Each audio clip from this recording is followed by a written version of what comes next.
Hello students, मैं हूं मनीष शंकर तिवारी और आप लोग देखना शुरू कर चुके हैं as usual E classes by Manish sir. परीक्षाओं का दौर है, शुरू हो चुका है, मतलब टाइम टेबल मिल चुका होगा। 18 फरवरी से आप लोगों के बोर्ड एग्जाम होने हैं। 26 फरवरी को आपका सामाजिक विज्ञान विषय का पेपर होना है। तो इस बात को लेकर के मंडल भी चिंतित है, शिक्षा विभाग भी चिंतित है कि किस तरह से आप लोग परीक्षाओं में अच्छा प्रदर्शन करें। तो ई क्लासेस बाय मनीष सर कैसे पीछे रहेगा? बिल्कुल, मंडल के द्वारा जो अभी प्रादर्श प्रश्न पत्र मतलब मॉडल पेपर आप लोगों के लिए प्रैक्टिस के लिए दिया गया है, उसका मॉडल आंसर हम आपके लिए लेकर आए हैं। तो आप लोग उसकी तैयारी कीजिए, लेकिन मॉडल पेपर आप लोग देखें उसके पहले कुछ बातें मैं आपसे करना चाहूँगा। आप लोगों ने ब्लूप्रिंट बहुत अच्छे से देख लिया होगा। इतिहास, भूगोल, राजनीति विज्ञान और अर्थशास्त्र 4 किताबों से मिला करके सामाजिक विज्ञान बना है। सामाजिक विज्ञान में जो अर्थशास्त्र है वह 15 अंक का है, बाकी के अंक कोई 20 कोई 25 ऐसे हैं। तो जिसमें इतिहास और भूगोल महत्वपूर्ण है। महत्वपूर्ण तो सभी हैं, लेकिन यदि आप सारे कंटेंट्स को एक दूसरे के साथ लिंक करके पढ़ते हैं तो अब पूरी किताब पढ़ने का टाइम तो निकल गया है। अब ज़रूरत है जो आपने नोट्स बनाए होंगे वो पढ़ने की। लेकिन बहुत सारे ऐसे बच्चे हैं जो इस भरोसे में बैठे थे, किस भरोसे में, कि शायद एग्ज़ाम ना हो और तीसरी लहर की भेंट ये एग्ज़ाम बह जाए। लेकिन ऐसा नहीं हुआ और ना होना चाहिए। एग्ज़ाम होना चाहिए और एग्ज़ाम हो रहे हैं।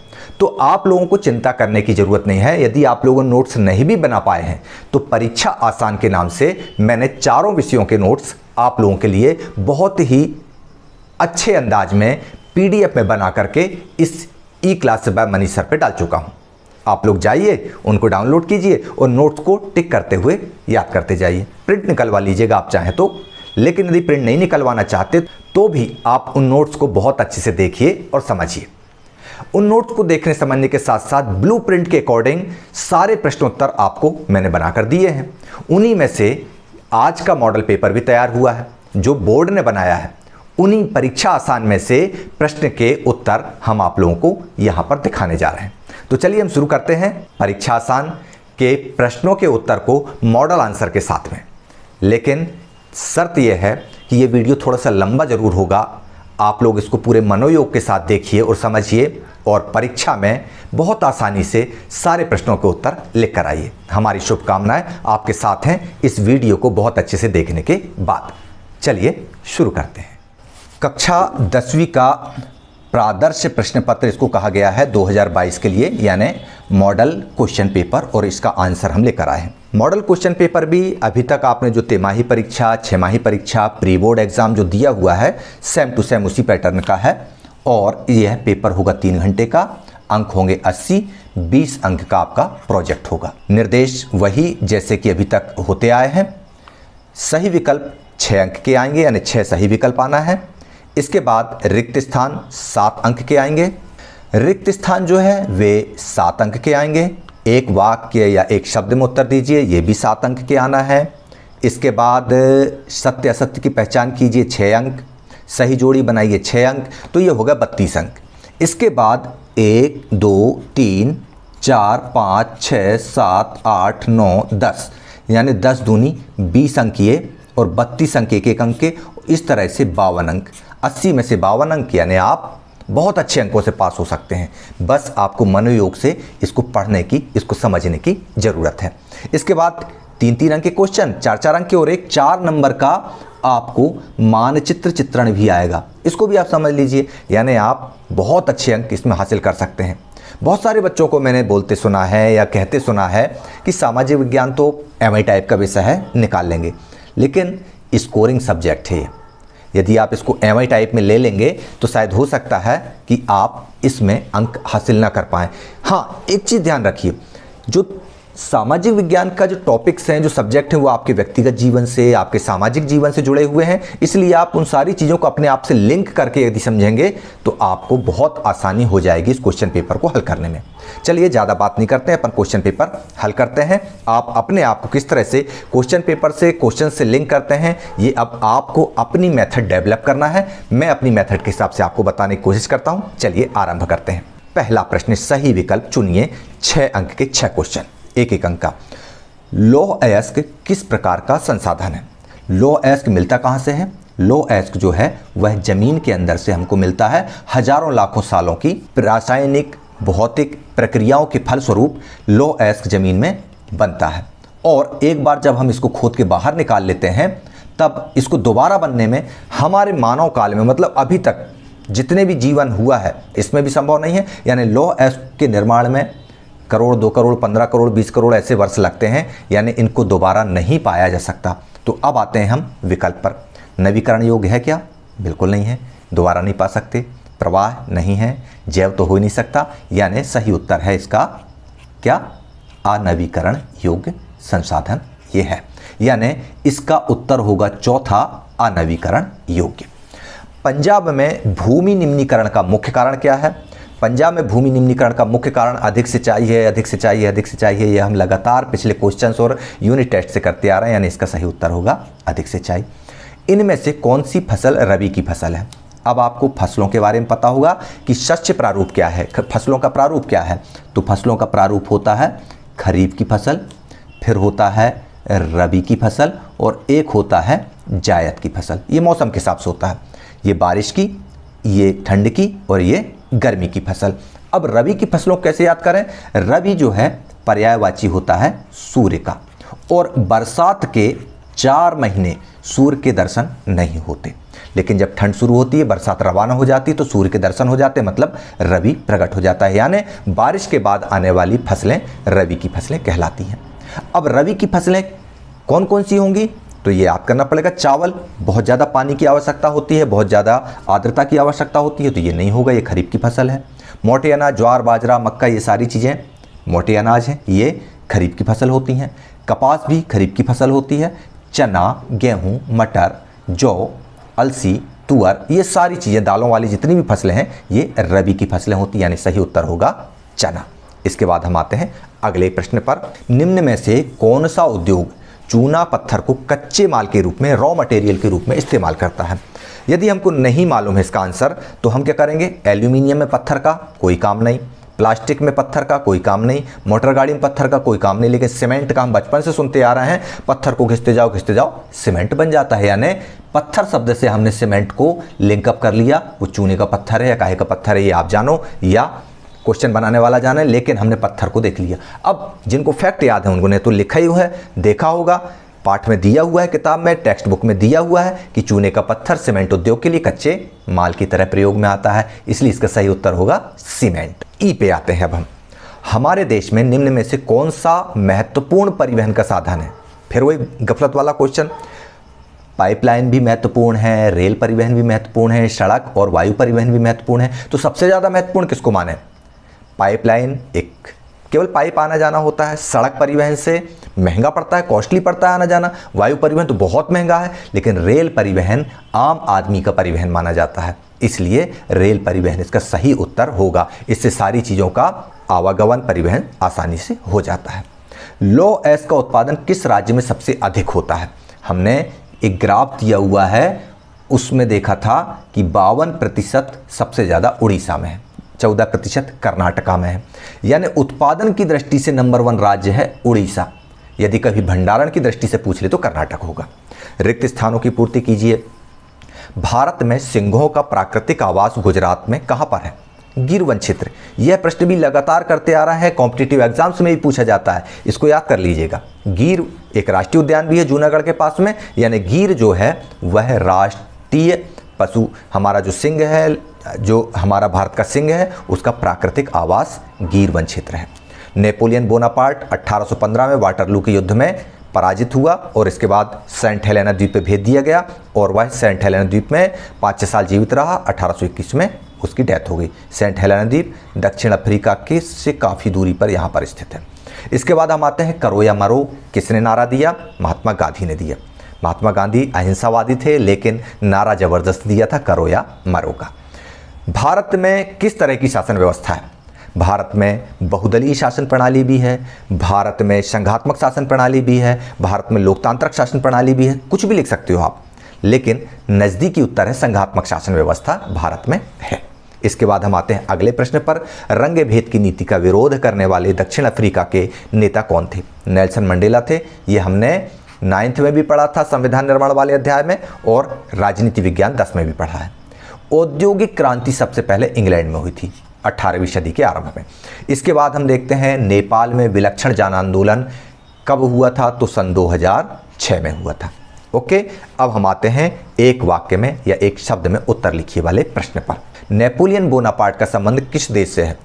फ्रांस की क्रांति 9वीं से लेकर के कक्षा 10वीं में यूरोप में राष्ट्रवाद का उदय तक हम पढ़ चुके हैं, और उसमें यह देखा है कि नेपोलियन बोनापार्ट जो था वह केवल और केवल फ्रांस से संबंधित था। ठीक है। IMF का पूरा नाम लिखिए, इंटरनेशनल मॉनेटरी फंड, मतलब अंतर्राष्ट्रीय मुद्रा कोष, और इसका मुख्यालय है वॉशिंगटन DC में, अमेरिका में। मार्टिन लूथर कौन था? ये बहुत ही अच्छा सवाल है। पिछले अर्धवार्षिक परीक्षा में आया था कि मार्टिन लूथर प्रोटेस्टेंट धर्म सुधारक था, सत्य या असत्य बताइए। तो ये एक समझने की दृष्टि है, लेकिन किताब में ये लिखा हुआ है कि प्रोटेस्टेंट धर्म सुधारक माना जाता है, नेट वेट में ढूंढो तब भी यही माना जाता है, लेकिन अपने दिमाग में ये चीज़ आती है कि मार्टिन लूथर किंग जो था वह ईसाई धर्म में सुधार करना चाहता था, ईसाई धर्म सुधारक था। और ईसाई धर्म की कौन सी शाखा का सुधार करना चाहता था? कैथोलिक चर्च की कुरीतियों की आलोचना करता था। वो आलोचना करता था, इसका मतलब वह कैथोलिक चर्च में या कैथोलिक संप्रदाय में सुधार करना चाहता था। अब कैथोलिक संप्रदाय में सुधार नहीं हो रहा था, यानी जो सुधार करके जो एडिटेड था कैथोलिक चर्च को सुधार करने के बाद में जो संप्रदाय वो देखना चाहता था उसका नाम प्रोटेस्टेंट पड़ गया, इसलिए हम उसको प्रोटेस्टेंट धर्म सुधारक कह सकते हैं। लेकिन एक्चुअल में वह ईसाई धर्म की कैथोलिक शाखा में सुधार करना चाहता था। वह प्रोटेस्टेंट धर्म का प्रवर्तक भी माना जाता है। प्रिंटिंग प्रेस सबसे पहले किस सदी में भारत आया? 16वीं सदी में सबसे पहले भारत में आया। पुर्तगाली जेसुइट पादरी थे, वो लेके आए, और कोंकण और उस क्षेत्र में, केरल क्षेत्र में ये सबसे पहले आया था। हीराकुंड बांध किस नदी पर है? उड़ीसा में महानदी पर बनाया गया है। यह प्रश्न भी बड़ा कॉमन क्वेश्चन है, अक्सर पूछा जाता है, आपको याद हो जाना चाहिए। गुजरात तट पर कौन सा बंदरगाह है? कांडला बंदरगाह है, बड़ा फेमस रहा है अभी कुछ अलग अलग कारणों से, ड्रग्स वगैरह पकड़ाई थी, उन सारी चीज़ों को लेकर के, यानी कांडला बंदरगाह। उपभोक्ता संरक्षण अधिनियम कोपरा जो था वह कब लागू हुआ? 1986 में। इसके बाद हम अगले प्रश्न पर आते हैं। सत्य और असत्य की पहचान कीजिए। वह वनस्पति जो मूल रूप से भारत की नहीं है उसको देशज वनस्पति कहेंगे क्या? बिल्कुल नहीं। भारत की जो वनस्पति है उसको देशज वनस्पति कहते हैं, जो भारत की नहीं है उसको विदेशज कहते हैं। यह कथन होगा असत्य। श्रीलंका में सिंहली भाषा को राजभाषा घोषित किया गया, बिल्कुल सत्य कथन है यह, क्योंकि तमिलों को नीचा दिखाने का प्रयास किया गया था और सिंहली को राजभाषा घोषित कर दिया गया था। भारत में एक दलीय शासन प्रणाली है? नहीं, बहुदलीय है। कितने सारे दल हैं? Bhajpa, Congress, Bahujan Samaj party, Samajwadi party, communist party, तमाम तरह की पार्टियां भारत में हैं, यानी यह बहुदलीय शासन प्रणाली, एक दलीय नहीं है। 1990 में भारत में गठबंधन सरकार की शुरुआत हुई। सत्य कथन है, पंडित अटल बिहारी वाजपेयी के नेतृत्व में भारत में सर्वसमावेशी यानी सर्वदल समावेशी सरकारों का प्रचलन शुरू हुआ, यानी गठबंधन सरकार की शुरुआत हुई। ईसाई धर्म की शाखाएं कैथोलिक और प्रोटेस्टेंट 2 भागों में बटी हुई हैं? नहीं, 3 भागों में बटी हुई हैं। हैं तो बहुत सारे भाग, लेकिन मूल रूप से 3 भाग माने जाते हैं। तीसरा भाग है ऑर्थोडॉक्स। कथन असत्य है। शहर से ग्राम की ओर पलायन करना शहरीकरण कहलाता है? असत्य है। शहरीकरण शहर से ग्राम की ओर नहीं, ग्राम से शहर की ओर पलायन करेंगे तब शहरीकरण कहलाएगा। कथन को ध्यान से सुनिए। पिछली बार 6माही परीक्षा में पूछा गया था कि पूर्ण स्वतंत्रता का प्रस्ताव कब पारित किया गया था, और मैंने ही जबकि गलती क्या बता दी थी, 26 जनवरी 1930, जबकि 26 जनवरी 1930 को पूर्ण स्वराज दिवस मनाया गया था। उस मनाने का प्रस्ताव जो था वह दिसंबर 1929 में रखा गया था। ठीक है ना। इसी तरह से एक क्वेश्चन है, अगर हम ध्यान से एक एक क्वेश्चन को पढ़ेंगे तो बहुत सारे आंसर हमारे एवं सही हो जाएंगे। शहर से ग्राम की ओर पलायन शहरीकरण नहीं कहलाता, ग्राम से शहर की ओर पलायन शहरीकरण कहलाता है, इसलिए यह कथन असत्य होगा। सही जोड़ी बनाइए। लोकतंत्र, लोकतंत्र यानी बहुतों का शासन। दक्षिण अफ्रीका का संबंध नेल्सन मंडेला से। पूर्ण साक्षर राज्य केरल। अर्थव्यवस्था के 3 क्षेत्र होते हैं, प्राथमिक, द्वितीयक, तृतीयक। मुद्रा का आधुनिक रूप करेंसी, और संचार एवं सूचना प्रौद्योगिकी कंप्यूटर के अंतर्गत आता है। लेकिन उत्तर आप लोग इस तरह से जोड़ी नहीं मिलाना है। जोड़ी मिलाने के लिए आपको इस तरह से लिखना पड़ेगा। खंड आ में आपको प्रश्न वाली पंक्तियों को लिखना पड़ेगा, शब्दों को, और खंड बा में आपको उसके सही उत्तरों को सामने लिखना पड़ेगा, तब आपको पूरे अंक मिलेंगे। अंक उसमें भी मिल जाएंगे, लेकिन मूल्यांकनकर्ता आपकी कॉपी से प्रभावित इस तरह के उत्तर जो यहाँ पर दिए हुए इस तरह के लिखेंगे तब होगा। इस तरह से 32 अंक के प्रश्न आप लोग आसानी से हल कर लेंगे। अब हम आते हैं 2-2 अंक के प्रश्नों पर जो 20 अंक आपको दिलाएंगे। संसाधन किसे कहते हैं? बहुत सरल और साधारण भाषा में यदि लिखना है तो वह वस्तुएं या वह चीज़ें जो मनुष्य की आवश्यकताओं की पूर्ति करते हैं संसाधन कहलाते हैं। लेकिन यदि आपको आगे चल के पीएससी, यूपीएससी और तमाम तरह के एग्जाम्स की तैयारी करना है तो आपको अच्छा उत्तर लिखना है तो इस तरह से लिखेंगे, हमारे पर्यावरण में उपलब्ध प्रत्येक वस्तु जो हमारी आवश्यकताओं की पूरा करने में प्रयुक्त की जाती है और इसको बनाने के लिए प्रौद्योगिकी उपलब्ध है, जो आर्थिक रूप से संभाव्य और सांस्कृतिक रूप से मान्य है, संसाधन कहलाती है। अब आर्थिक रूप से संभाव्य और सांस्कृतिक रूप से मान्य है, इस चीज़ को अगर आप समझना चाहते हैं तो ई क्लासेस बाय मनीष सर के ज्योग्राफी की प्लेलिस्ट में जाइए 10th क्लास वाली, और उसके पहले अध्याय को बहुत अच्छे से देख लीजिए, समझ लीजिए। इसके बाद पूछा है इसी में अथवा भारत में पाई जाने वाली कोई 2 मिट्टियों के नाम बताइए। ये तमाम मिट्टियाँ दी हैं, काली, जलोढ़, लाल, पीली, लैटराइट, शुष्क, पर्वतीय, मरुस्थलीय, 7-8 प्रकार की मिट्टियाँ हैं, कोई भी 2 आप लिख दीजिए। अब प्रश्न क्रमांक 2 पर आते हैं। आरक्षित वन किसे कहते हैं? जैव विविधता क्या है? आरक्षित वन, जैसा कि नाम से ही समझ में आ रहा है कि ये आरक्षित है, इसको कोई डिस्टर्ब नहीं कर सकता। वे वन जिनसे केवल इमारती लकड़ी और वन उत्पाद को प्राप्त किया जाता है, उसके लिए सुरक्षित रखा जाता है, सरकार उसको पूरा संरक्षण देती है, केवल सरकार के लोग ही उसमें आना और जाना कर सकते हैं, बाकी ना तो उसमें कोई पशु चरा सकता है, ना कोई खेती करने की अनुमति होती है, ऐसे वन कहलाते हैं आरक्षित वन। बात आती है जैव विविधता की, तो जैव विविधता से नाम से ही समझ में आ रहा है कि जैव मतलब जिसमें जीवन है, जीव जंतुओं में जीवन है, चाहे वे जंगली हो या पालतू हो, पेड़ पौधों में जीवन है, चाहे वे जंगली पेड़ पौधे हों या घरेली हों। इस तरह से अगर जीव जंतुओं और पेड़ों की प्रजातियों में बहुलता हो, कई प्रकार की जातियां प्रजातियां पाई जाती हैं जिस प्राकृतिक प्रदेश में, वह क्षेत्र जैव विविधता युक्त प्रदेश कहलाता है। इस तरह से आप इनके उत्तर लिख लेंगे। प्रश्न क्रमांक 8, जूट को सुनहरा रेशा क्यों कहते हैं? गोल्डन कलर का होता है, सुनहरे रंग का होता है, इसलिए सुनहरा रेशा कहते हैं। खरीफ की फसलों के नाम लिखिए, कोई 2 फसलों के, तमाम फसलें हैं, मक्का, ज्वार, बाजरा, चावल, सोयाबीन, कपास, कोई भी 2 के नाम आप लिख दीजिए। जॉबर कौन थे? औद्योगिक क्रांति से क्या आशा है? जॉबर जैसा कि नाम से समझ में आता है, जॉब देने वाला, मतलब जॉबर शब्द यानी काम देने वाला। और यह काम देने वाला कैसा? यह एक पुराना मजदूर हुआ करता था अंग्रेजों के ज़माने में, उद्योग धंधों में काम करने वाला। वह पुराना मजदूर जिस पर उद्योगपतियों का भरोसा आ जाता था।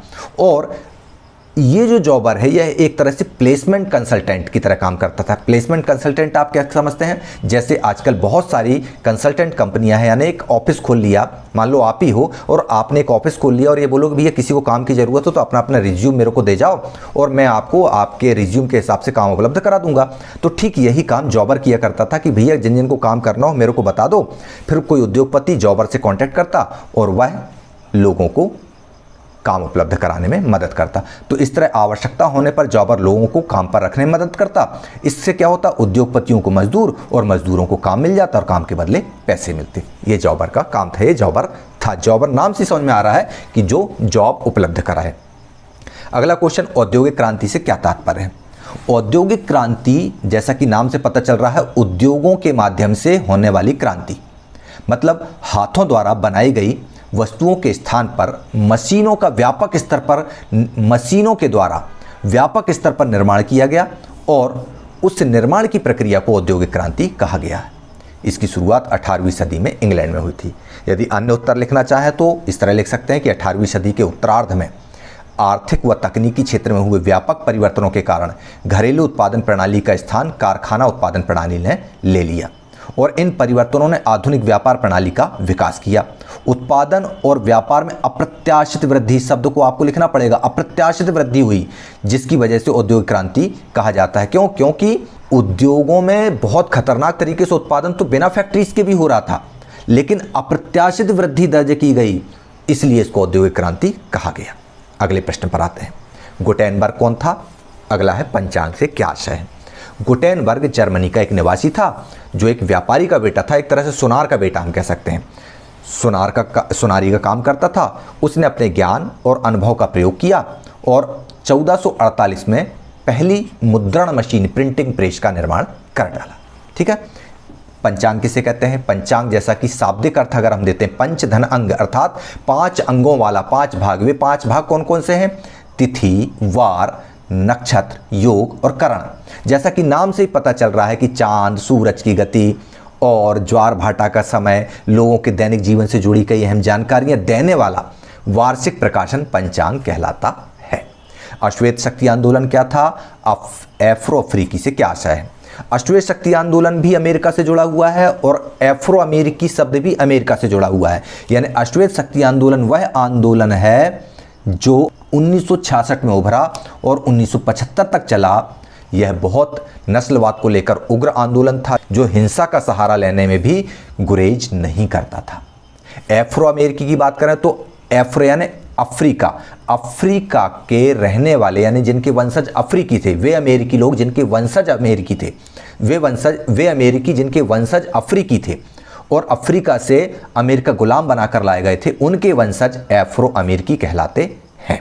इसके बाद आते हैं 2 क्वेश्चन और। 12वां, आर्थिक विकास से क्या आशा है? आर्थिक विकास किस पर निर्भर करता है? आर्थिक विकास एक सतत प्रक्रिया है, निरंतर चलने वाली प्रक्रिया है, जिसके द्वारा किसी देश में उपलब्ध संसाधनों का अधिक से अधिक कुशलतापूर्वक उपयोग किया जाता है। धारणीय विकास के अंतर्गत आने लगता है। फिर वो आर्थिक विकास का अर्थ अर्थव्यवस्था के सभी क्षेत्रों में उत्पादक स्तर में वृद्धि करना, यानी दूसरे शब्दों में कहें तो राष्ट्रीय आय में वृद्धि करते हुए निर्धनता को दूर किया जाए, उसको ही आर्थिक विकास कहते हैं। आर्थिक विकास के 3 कारक हैं। पहला है प्राकृतिक संसाधन, फिर प्राकृतिक संसाधन से पूंजी निर्माण और फिर बाजार का आकार। ये 3 चीज़ों पर आर्थिक विकास निर्भर करता है। वस्तु विनिमय प्रणाली और स्वसहायता समूह में निर्णय कौन करता है? तो इसका उत्तर बहुत आसान है, वस्तु विनिमय से ही समझ में आ रहा है। वस्तु का अर्थात वस्तु, चीज़ें, पदार्थ, विनिमय का अर्थात लेन देन, यानी एक वस्तु के बदले दूसरे वस्तु लेना, एक सेवा के बदले दूसरी सेवा लेना देना, इसी को ही वस्तु विनिमय प्रणाली कहते हैं। जैसे एक गाय को लेकर 10 बकरी दे दिए या जूते के बदले में चावल या गेहूँ लेना देना कर लिए, ये वस्तु विनिमय प्रणाली हो गई। अब स्वसहायता समूह में निर्णय कौन लेता है? तो किसी भी स्वसहायता समूह के निर्माण में 15 से 20 लोगों की आवश्यकता होती है और ये 15 से 20 सदस्य उसमें होते हैं और बचत या ऋण संबंधी महत्वपूर्ण निर्णय ये उसके सदस्य ही लेते हैं। 14वां क्वेश्चन, वैश्वीकरण क्या है? विदेशी व्यापार से क्या आशा है? वैश्वीकरण का मतलब यदि हम बात करें, देखिए एक शब्द आता है अंतर्राष्ट्रीयकरण। तो वैश्वीकरण और अंतर्राष्ट्रीयकरण जो है लगभग एक जैसे लगते हैं, लेकिन अंतर इसमें क्या आ जाता है कि वैश्वीकरण का शाब्दिक अर्थ यह है कि हमारे लोकल वस्तुएं हैं जो हमारे भारत में बन रही हैं, उनका वैश्विक स्तर पर रूपांतरण, मतलब वह वस्तु जो आज हमारे क्षेत्र में मध्य प्रदेश में भोपाल में, इंदौर में, जबलपुर में, ग्वालियर में, या मैं कहूँ हमारे नरसिंहपुर जिले में बन रही है और उस चीज़ की बिक्री मैं हांगकांग में, मलेशिया में, इजराइल में करना चाहूँ तो आसानी से कर सकता हूँ, इसको वैश्वीकरण कहा गया है। यानी कि एक ऐसी प्रक्रिया जिसके द्वारा पूरे विश्व के लोग मिलकर एक समाज का निर्माण करते हैं, एक समाज बना लेते हैं और एक साथ कार्य करते हैं। दूसरे शब्दों में कहें तो विभिन्न देशों के बीच परस्पर संबंध और तीव्र एकीकरण की प्रक्रिया को ही हम वैश्वीकरण कहते हैं।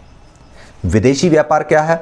विदेशी व्यापार से आशा है 2 देशों के बीच में व्यापार से है। 2 देश कौन कौन से? वे 2 देश जो संपूर्ण प्रभुत्व संपन्न राष्ट्र हैं, पृथक पृथक सत्ताधारी राष्ट्र हैं, जैसे भारत और नेपाल, भारत और बांग्लादेश, भारत और श्रीलंका, अमेरिका और फ्रांस, इंग्लैंड और भारत। इस तरह से इन राष्ट्रों के बीच जब वस्तुओं और सेवाओं का लेन देन होता है और यदि क्रेता और विक्रेता अलग अलग देशों में रहते हैं और उनके बीच क्रय विक्रय होता है तो इसको हम विदेशी व्यापार कहते हैं। इसके बाद हम आते हैं अगले प्रश्न पर, उपभोक्ता शोषण से बचने के 2 उपाय बताइए, या सूचना के अधिकार से क्या आशय है? तो उपभोक्ता को शोषण से बचने के लिए बहुत सारे उपाय, यहाँ 5-6 उपाय यहाँ पर आपको दिख रहे हैं। इनमें से कोई भी 2 उपाय लिख सकते हैं आप सामान खरीदते समय रसीद हासिल कीजिए, ये आपको शोषण से बचाएगा। मानकीकृत वस्तुओं को लीजिए आप। इसके बाद उपभोक्ता शिक्षा आपको होना चाहिए कि कौन सी चीज़ें कैसी हैं, इसकी जानकारी होना चाहिए। किसी भी विज्ञापन के बहकावे में ना आए। खराब होने की तिथि की जांच कर लें, एक्सपायरी डेट देख कर लें कोई भी सामान। और सामूहिक रूप से शिकायत करना। एक अकेला उपभोक्ता उत्पादक या विक्रेता के विरुद्ध कुछ नहीं कर पाता, लेकिन यदि आपको लगता है कि कोई उत्पादक या कोई विक्रेता गड़बड़ कर रहा है तो सामूहिक रूप से उसकी शिकायत करें और इसके लिए उपभोक्ता मंच का निर्माण भी किया जाना चाहिए। ये उपभोक्ता शोषण से बचाव के उपाय हैं। कोई भी 2 उपाय आप लिख दीजिएगा। अब बात आती सूचना का अधिकार से क्या आशा है? सूचना का अधिकार से तात्पर्य सूचना पाने का अधिकार, और सूचना का पाने का अधिकार मतलब कोई भी देश जो सूचना का अधिकार लागू करता है वह अपने नागरिकों को सूचना का अधिकार देता है। यानी नागरिक ने किसी भी वस्तु या सेवाओं को खरीदी है तो उसके बारे में वह सूचना पाने का हकदार है। यह कानून अक्टूबर 2005 में लागू किया गया था। कोई भी बात छुपा कर नहीं रखी जा सकती। मिठाई के ऊपर लिखा जाएगा कि यह कब बनी थी। किसी भी प्रोडक्ट के ऊपर लिखा होना चाहिए कि इसकी मैन्युफैक्चरिंग डेट क्या है और इसकी एक्सपायरी डेट क्या है। यही तो सूचना का अधिकार है, ठीक है ना। लौह एवं अलौह धातु में अंतर, धात्विक एवं अधात्विक खनिजों में अंतर, 3 अंक का लिखना है। और अंतर मैंने पहले भी बताया, इसी तरह से लिखना है खंड बना करके, एक तरफ लौह धातु एक तरफ अलौह धातु, और फिर अंतर लिखेंगे तो आपको पूरे अंक मिलेंगे। लौह धातु जिसमें लौह तत्व होता है और अलौह धातु जिसमें लौह तत्व नहीं होता है। लौह धातु में चुंबकीय गुण होते हैं, अलौह धातु में चुंबकीय गुण नहीं होते हैं। लौह धातु का उदाहरण स्टील और कच्चा लोहा, गढ़ा लोहा है, जबकि अलौह धातु के उदाहरण एल्यूमिनियम, पीतल, तांबा, निकल, टिन, जस्ता, सोना, चांदी आदि हैं। लौह धातु कठोर एवं भारी होती है, अलौह धातु हल्की एवं नरम होती है। ये 4 अंतर है, इसमें से कोई भी 3 अंतर आप लिख दीजिए। इसके बाद धात्विक खनिज, अधात्विक खनिज का अंतर आप लोगों ने 6 माही परीक्षा में भी किया हुआ है, ये आपके सामने है। 17वां प्रश्न, औद्योगिक प्रदूषण किसे कहते हैं समझाइए, और राष्ट्रीय अर्थव्यवस्था में उद्योगों का क्या योगदान है। तो औद्योगिक प्रदूषण की यदि हम बात करें तो औद्योगिक गतिविधियों के कारण होने वाला प्रदूषण औद्योगिक प्रदूषण कहलाएगा। सीधी सरल भाषा में आप लिख दीजिएगा। और इस तरह से फिर हम लिखते हुए लिख देंगे कि औद्योगिक प्रदूषण 4 प्रकार का होता है, वायु प्रदूषण, जल प्रदूषण, तापीय प्रदूषण, ध्वनि प्रदूषण। सबके बारे में थोड़ा थोड़ा 1-1, 2-2 लाइन लिख देंगे। वायु प्रदूषण में हम ये लिख देंगे कि जब अधिक अनुपात में अनचाही गैसों की उपस्थिति जैसे सल्फर डाइऑक्साइड, कार्बन मोनोऑक्साइड, ये जब वातावरण में घुल जाती हैं तो उसको वायु प्रदूषण कहते हैं। वायु प्रदूषण के कारण एक संसार का बहुत बड़ी त्रासदी भारत के भोपाल मध्य प्रदेश की राजधानी में हुई थी, ये आपको पता होगा। इसके बाद जल प्रदूषण की बात करें हम तो ऐसे कार्बनिक अपशिष्ट जो कारखानों द्वारा नदियों में छोड़े जाते हैं उनसे प्रदूषित होने वाला जल प्रदूषण का शिकार होता है।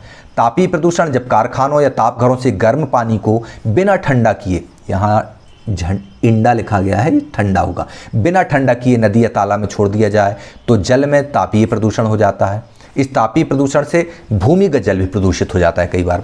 ध्वनि प्रदूषण, जब फैक्ट्रियों की चलने वाली चिमनियों या उनसे होने वाले आवाज़ों से मन में खिन्नता हो जाए, उत्तेजना बढ़ जाए तो यह ध्वनि प्रदूषण का कारण होती है। तो इस तरह से औद्योगिक प्रदूषण का वर्णन आप लोग कर सकते हैं।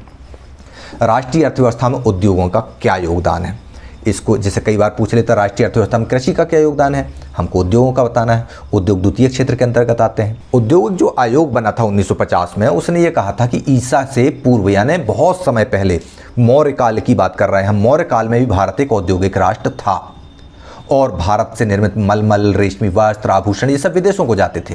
लेकिन जैसे ही अंग्रेज भारत में आए, औपनिवेशिक काल शुरू हुआ, कुटीर उद्योगों को हानि हो गई और इस कारण भारतीय अर्थव्यवस्था में उद्योगों का स्थान समाप्त हो गया और भारत कृषि प्रधान देश हो गया। आज़ादी के बाद फिर से आर्थिक विकास के लिए भारत में औद्योगिक विकास की आवश्यकता महसूस की। तब 1950 में राष्ट्रीय योजना आयोग की स्थापना की और इसके माध्यम से फिर चरणबद्ध तरीके से पंचवर्षीय योजनाएं लागू की गई और आर्थिक विकास को गति दी गई। हमको पता है कि देश में सकल घरेलू उत्पाद में उद्योगों का योगदान 27% है, जिसमें से विनिर्माण उद्योग का केवल 17% योगदान है। अर्थव्यवस्था में उद्योगों का योगदान निम्नलिखित तरीके से देखा जा सकता है। उद्योगों से उत्पादन में वृद्धि होती है, जिससे प्रति व्यक्ति आय बढ़ती है और राष्ट्रीय आय बढ़ती है। रोजगार के साधन मिलते हैं, जिससे मानव संसाधन मजबूत होते हैं। राष्ट्रीय आय बढ़ती है, पूंजी निर्माण होता है। उद्योगों के बढ़ते योगदान से अर्थव्यवस्था के अन्य खंडों में प्रगति होती है। अनुसंधान को बल मिलता है, तकनीकी विकास होता है, मनुष्य की मौलिक ज़रूरतें पूरी होती हैं। राष्ट्रीय विकास के लिए उद्योग आवश्यक हो जाते हैं। कृषि उपकरणों का निर्माण होता है, जिससे कृषि को बढ़ावा मिलता है। विनिर्माण उद्योग शिक्षा, प्रशिक्षण, शोध जैसे अनेक क्रियाकलापों को बढ़ावा देते हैं, जिससे राष्ट्रीय आय बढ़ती है। देश में उपलब्ध सस्ते माल को महंगी निर्मित वस्तुओं में ये रूपांतरित करते हैं। गेहूं से आटा बन जाता है, सूजी बन जाता है और इसके बाद में वह महंगे रूप में बिकने लगती है। इसके बाद में कुछ उद्योगों द्वारा निर्यात के उद्देश्य से वस्तुओं का उत्पादन किया जाता है, जिससे विदेशी मुद्रा की प्राप्ति होती है। तो इस तरह से उद्योग राष्ट्रीय अर्थव्यवस्था में बहुमूल्य योगदान देते हैं। इसके बाद हम आते हैं अगले प्रश्न पर। प्रथम विश्व युद्ध के समय भारत का औद्योगिक उत्पादन क्यों बढ़ा?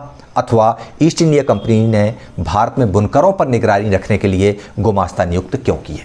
प्रथम विश्व युद्ध में क्या हुआ था कि यह एक तरह से भारतीय उद्योगों के लिए वरदान साबित हुआ था। इसके बहुत सारे कारण हैं।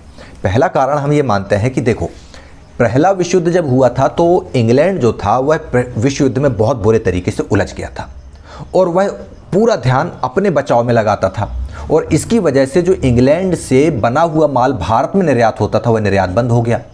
अब जब बंद हो गया तो भारत के लोगों की ज़रूरतें पूरा करने के लिए भारतीय उद्योगों को पनपने का सुअवसर मिल गया।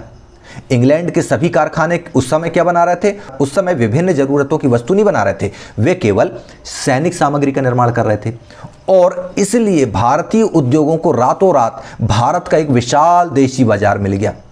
और इस विशाल देशी बाजार के मिलने के अतिरिक्त भारतीय उद्योगों को अब इंग्लैंड की सरकार ने भी ऑर्डर देना शुरू कर दिया, और उसने फौज के लिए वर्दी, जूते, टेंट, घोड़ों के लिए विभिन्न प्रकार के साजो सामान ये बनाने का काम दे दिया। तो इससे इन उद्योगों में नई जान आ गई, और जैसे जैसे युद्ध आगे बढ़ता गया भारतीय उद्योग प्रगति करता गया।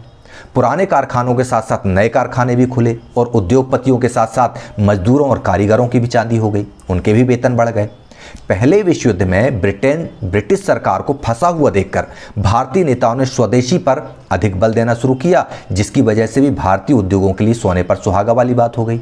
तो इस प्रकार प्रत्यक्ष या अप्रत्यक्ष रूप से प्रथम विश्व युद्ध भारतीय उद्योगों के लिए वरदान साबित हुआ और भारत में औद्योगिक उत्पादन बढ़ गया। बहुत आसानी से आप लोग इसका उत्तर लिख सकते हैं। अब बात आती है ईस्ट इंडिया कंपनी ने भारत में बुनकरों पर निगरानी करने के लिए गुमास्ता क्यों नियुक्त किए। तो ईस्ट इंडिया कंपनी ने क्या किया था कि जब उसकी राजनीतिक सत्ता स्थापित हो गई उसके बाद वह भारत के व्यापार पर एकाधिकार करने की कोशिश करने लगा, और इसके लिए उसने क्या किया कि उसने प्रतिस्पर्धा को समाप्त करने, लागत मूल्य यानी कॉस्ट पर अंकुश रखने, कपास तथा रेशम से बनी वस्तुओं की आपूर्ति निर्बाध रूप से होती रहे, इसके लिए एक नई व्यवस्था लागू की, और इस नई व्यवस्था के अंतर्गत उसने गुमास्तों की नियुक्तियाँ की। ये गुमास्ता क्या करते थे? ये गुमास्ता कपड़ा व्यापार में सक्रिय व्यापारियों और दलालों को समाप्त करने के लिए नियुक्त किए गए थे, जो बुनकरों पर अधिक से अधिक प्रत्यक्ष नियंत्रण स्थापित करते थे। बुनकरों पर निगरानी रखने, माल इकट्ठा करने, कपड़ों की गुणवत्ता जांचने, इन सारी चीज़ों के लिए जो कर्मचारी नियुक्त किया गया वही कहलाया गुमास्ता।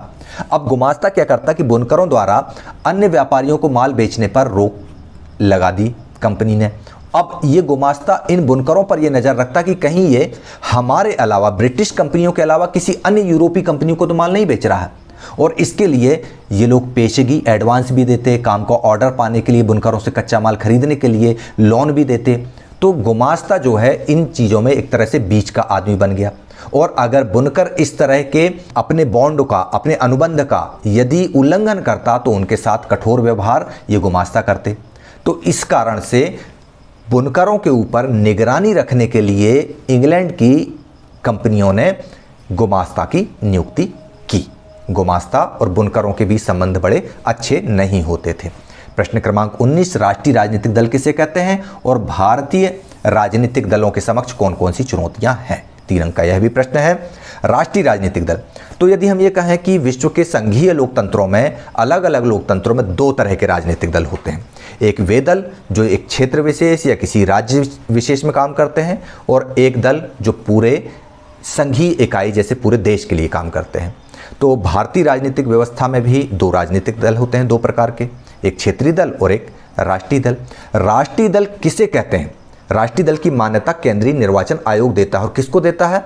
उस दल को देता है जो लोकसभा चुनाव में कुल पड़े वोट का, कुल वोट जितने भी वोट पड़ते हैं उन वोट का, या 4 राज्यों में विधानसभा चुनाव में जितने वोट पड़े उनका 6% वोट हासिल कर ले। यानी मान लो यदि पूरे देश में लोकसभा चुनाव हुआ, 100 वोट पड़े, तो 100 में से 6 वोट जिसको मिल गए उसको राष्ट्रीय दल की मान्यता मिल जाती है। या 4 राज्यों में चुनाव हुए हैं, किसी भी 4 राज्य में, और उन 4 राज्यों में मान लो टोटल 25-25 करके 100 वोट पड़ गए हैं, तो इनमें से भी अगर 6 वोट मिल जाते हैं तो वह राष्ट्रीय राजनीतिक दल कहला जाता है।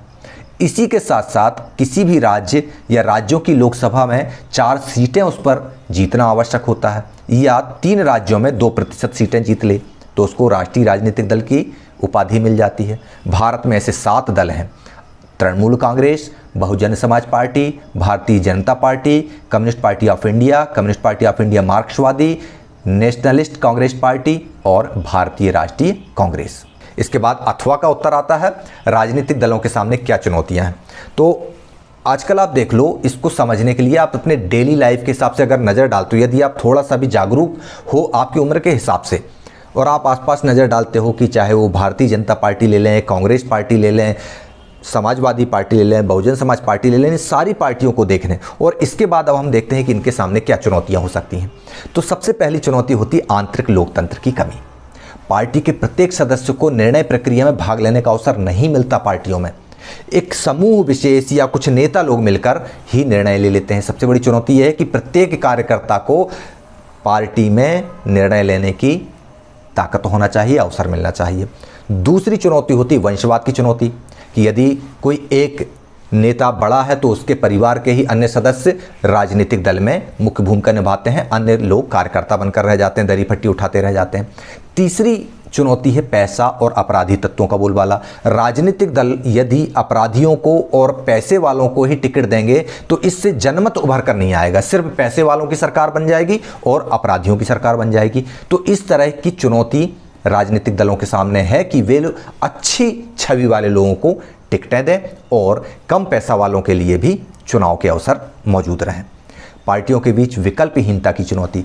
किसी भी राजनीतिक पार्टी की मूल विचारधारा भले ही आदर्श स्थिति की हो, लेकिन व्यवहार रूप से हम देखते हैं कि सारी पार्टियां लगभग एक जैसी होती हैं। तो ये लोगों के सामने नए राजनीतिक विकल्प तलाशने की स्थिति बनी रहती। तो ये चुनौती भी राजनीतिक दल के सामने होती है कि सभी पार्टियों में से खुद की पार्टी को वह अलग कैसे दिखाए। तो ये राजनीतिक दलों के सामने प्रमुख चुनौती है। अब आता है 20वां क्वेश्चन मानचित्र का। तो ये तो मानचित्र आपको दिख रहा है। रानीगंज जो है ये कोयला खदान है जो कि कलकत्ता और जो कि पश्चिम बंगाल और झारखंड की सीमा पर है। बोकारो झारखंड में ही है। इसके बाद ये एक स्टील प्लांट है। ये अमरकंटक नर्मदा नदी का है, छत्तीसगढ़ और मध्य प्रदेश की बॉर्डर पर है। ये विजयपुर जो है हजीरा विजयपुर जगदीशपुर गैस पाइपलाइन के रास्ते पर पड़ता है। गुजरात से इधर जगदीशपुर तक जाती है। तो उस लाइन में गुना जिले का एक गांव है विजयपुर, ये मध्य प्रदेश में आता है। रावतभाटा राजस्थान में मध्य प्रदेश की बॉर्डर से थोड़ा सा ऊपर लगा हुआ है। अंकलेश्वर एक ऑयल कंपनी है यहाँ पर, अंकलेश्वर गुजरात में। मुंबई हाई महाराष्ट्र में, बम्बई से थोड़ा अंदर समुद्र के अंदर है, यहाँ पर तेल शोधन का काम होता है। तारापुर जो है वह एक क्या है, न्यूक्लियर पावर प्लांट है। तो इस तरह से 20वां क्वेश्चन कंप्लीट होता है। इसके बाद हम आते हैं अगले क्वेश्चन पर। जलियांवाला बाग हत्याकांड या सविनय अवज्ञा पर टिप्पणी लिखो। तो ये लगातार आप लोग पढ़ते आ रहे होंगे कि जलियांवाला बाग 13 अप्रैल 1919 को हुआ था, जनरल डायर के कारण हुआ था। इसका वर्णन आप लोग लिख सकते हैं। और सविनय अवज्ञा आंदोलन तिमाही परीक्षा में आया था, इसका उत्तर भी आप लोग बहुत अच्छे से लिख लेंगे। थोड़ा सा लंबा यहाँ पर दिया हुआ है, यदि आप इसको पढ़ लेते हैं, समझ लेते हैं तो आपको आसानी हो जाएगी। यदि ज़्यादा डिटेल में जाना चाहते हैं तो ई क्लासेस बाय मनीष सर के वीडियोस को आप देखिए, आपकी समझ में आ जाएगा। लोकतंत्र को परिभाषित करते हुए लोकतंत्र की आर्थिक उपलब्धियों का वर्णन करें। नागरिकों की आज़ादी और गरिमा से क्या आशय है। हालांकि ये 4 नंबर का मॉडल क्वेश्चन पेपर में दिया है, जबकि ब्लूप्रिंट में यदि आप देखेंगे तो प्रश्न क्रमांक 22वें में दिए गए ये प्रश्न जो है 4 अंक के नहीं आएंगे लोकतंत्र वाले इस अध्याय में। तो फिर भी ठीक है, यदि दिया है तो इसके आंसर हमने आपको दिए हुए हैं, यह आपके सामने है। नागरिकों की आज़ादी और गरिमा के बारे में, वस्तुओं का मानकीकरण और उपभोक्ता जागरूकता, इनको भी आप लोग बहुत अच्छे से याद कर लीजिएगा। और इस तरह से आप लोगों के सामने प्रादर्श प्रश्न पत्र के जो मॉडल आंसर हैं ये मैंने आपको बताए, आपको बहुत अच्छे से समझ में आ गए होंगे। तो इस प्रकार आप लोगों ने प्रादर्श प्रश्न पत्र जो मॉडल क्वेश्चन पेपर दिया हुआ था सामाजिक विज्ञान का, उसके आंसर देखे और समझे। यदि आपको इसका PDF डाउनलोड करना है तो क्या करेंगे आप, डिस्क्रिप्शन बॉक्स में इसकी लिंक दी गई है, उसको क्लिक करेंगे और डाउनलोड कर लेंगे और बड़े मनोयोग के साथ उसको देखेंगे और समझेंगे। किसी भी तरह का किसी भी टॉपिक पर कोई भी कन्फ्यूज़न हो कमेंट बॉक्स में लिखिए, हम आपका हर कन्फ्यूज़न दूर करने का प्रयास करेंगे। सवाल परीक्षा का है, आसान बनाना है। ई क्लासेस बाय मनीष सर के साथ परीक्षा आसान करते रहिए, परीक्षा आसान पढ़ते रहिए और सफल होते रहिए। इन्हीं शुभकामनाओं के साथ मुझे इजाज़त दीजिए। जय हिंद, जय भारत।